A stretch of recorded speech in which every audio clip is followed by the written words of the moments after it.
Hello, hi guys, welcome back to another video. I hope you're doing really good and 2020 is going well so far.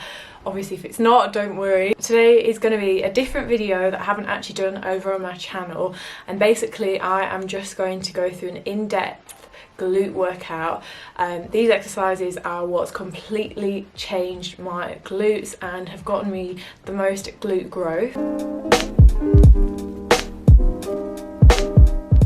It can be so easy to be going to the gym and wondering why you can't feel a contraction in your glutes, and more sort of feeling it in your hamstrings and quads, and frustrating if you're not feeling like you're progressing.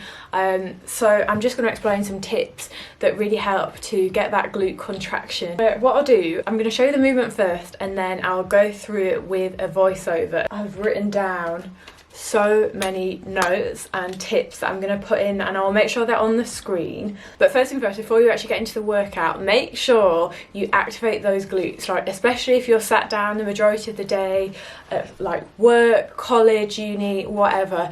Your glutes, they're not going to be turned on. The most important thing, and this will, if you aren't currently like warming up or activating your glutes, this will be a massive game changer altogether. I'd recommend using a resistance band, but you don't necessarily need one. You can do them without, obviously in your warm-up, so that you have still got strength and energy to get into the main one. So without further ado, I'm just going to get straight on into it. Let me know what you think of the format of this video, and if you'd like to see some more like this in the comments down below. And yeah, don't forget to hit a like and subscribe to my channel. So my first exercise is a hip thrust. This is my absolute favourite staple movement. I found this the most beneficial as well in terms of glute growth. So I'm performing a pyramid set here, and I'm really driving through my heels, keeping my feet flat and also keeping my head tucked so it's not swinging about, and I'm just sort of fixed on one point with a neutral spine. When you do perform this movement as well, just make sure you're getting a full range of motion, and when you're at the top, just make sure your knees don't go inwards. I always find you can load hip thrusts up quite a lot easier than any other movement as well, and I just think it is a really good compound movement to do.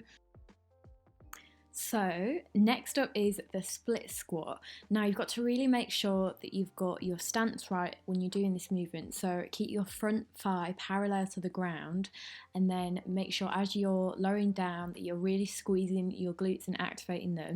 I'm doing 4 sets of 8 reps on each leg. Whilst you are doing this one, really make sure you're not driving forward with your knee and driving with your glute instead, because it can be so easy to do that. And also make sure your back isn't arched. Another little tip when you're doing split squats is to start with your weaker leg. I always try and do this if I'm doing any single leg stuff, and it is so helpful. So the next exercise is one of my favourites, and it's a goblet squat. Here, just make sure you're standing with your feet slightly wider than your hip distance apart, and keep the dumbbell and your arms in between the lines of your knees, and just make sure you engage your core, and as you're going down, drive back up through your heels and squeeze your glutes at the top of the movement without fully hinging your hips forward. This just really maximises the glute activation as well.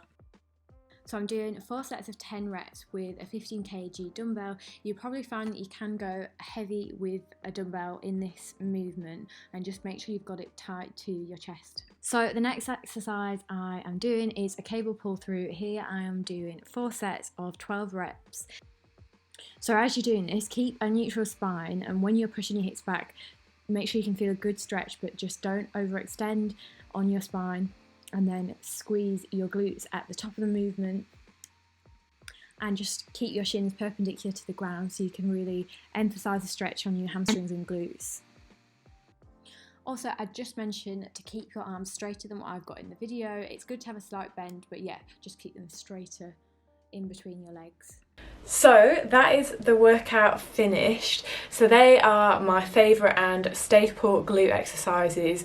I'd really recommend adding those if you don't already have them in your glute workout. Just make sure you're comfortable with the movement before you start adding a load of weight, and obviously you don't want to injure yourself, and if you're trying to do weights that are too heavy, that's when your form can sort of get. Make sure you have compound movements in every single leg workout, because you know, you don't want to be doing accessory work because that's not going to get you the results. So that is a really massive tip. But yeah, I really hope you found this video helpful. Do let me know in the comments down below what you think. I really hope you enjoyed this video, and I really hope it was helpful as well. If you've got any questions, just leave them in the comment box down below. My 8-week full body guide that has some more details on all this that I've mentioned in the video. But yeah, I'll see you guys in the next video.